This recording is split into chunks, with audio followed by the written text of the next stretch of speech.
Ukrainian Thermite drone destroys Russian turtle tank with 5,000 Fahrenheit. Russia's turtle tanks may look ridiculous with their layers of crude add-on armor, sheet metal, grills, and even logs sometimes. But that doesn't mean they don't work.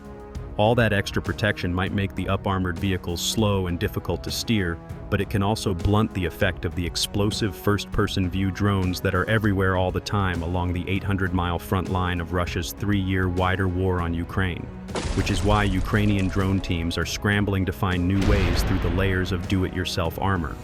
The latest countermeasure is surely the most terrifying for the crews of the various turtle vehicles, not just tanks, but also infantry fighting vehicles, armored personnel carriers, and even engineering vehicles.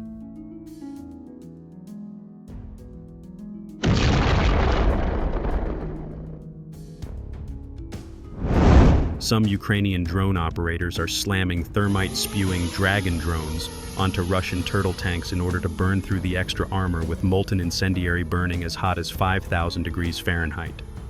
Soldiers targeted by thermite have 10 seconds to flee the area before suffering fatal burns. The State Border Guard Service of Ukraine's Phoenix drone group, deployed just east of Kostiantynivka in eastern Ukraine, graphically demonstrated the thermite tactic while repulsing a large Russian mechanized assault on or just before Sunday.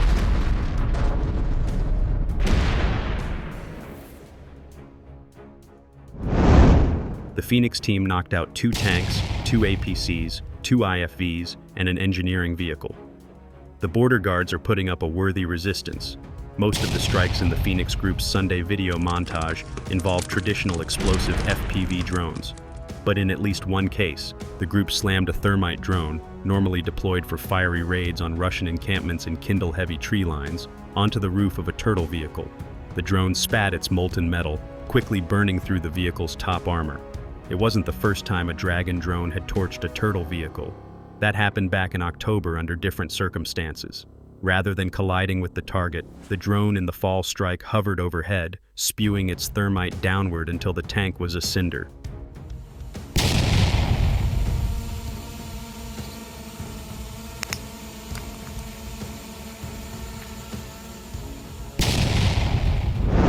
The Ukrainian Defense Ministry congratulated the Phoenix group for its fiery destruction of that Russian assault group.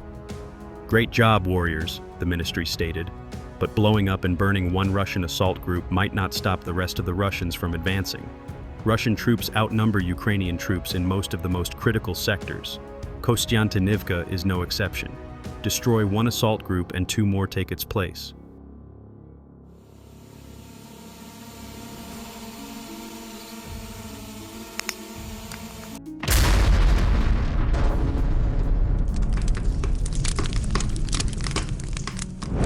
Recently, a massive Russian offensive was set into motion, aiming to consolidate control over the town and break through the Ukrainian defenses. However, the unfolding fight would soon take an unexpected turn, as Ukrainian forces, positioned strategically on higher ground, hunted down the Russian assaults from their positions on the high ground with deadly precision.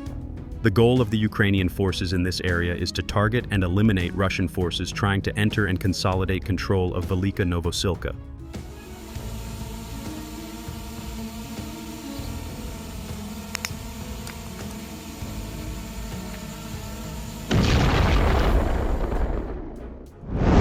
To prevent this, Ukrainian fighters are conducting constant aerial drone reconnaissance and utilize their positions north of the town to target large Russian columns that are trying to enter Velyka Novosilka. This allows the Ukrainian forces to observe Russian movements and target them with precision using anti-tank guided missiles, artillery, and drones.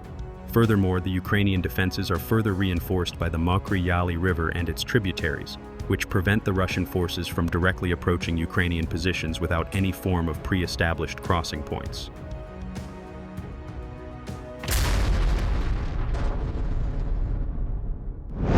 Combat footage from the area reveals how a Russian column of 8 armored vehicles that were carrying stormtroopers entered the northern part of Velyka Novosilka, where they were immediately targeted by already zeroed-in Ukrainian artillery fire. Subsequently, the lead vehicle struck a landmine, forcing the rest of the column to stop. Several Russian stormtroopers dismounted from the damaged lead vehicle, trying to establish positions in the high-rise buildings in front of them. However, as the intense shelling continued, the panicking crews of Russian armored vehicles started shooting at the high-rise building, where their soldiers took up positions, thinking that Ukrainian fighters are there instead.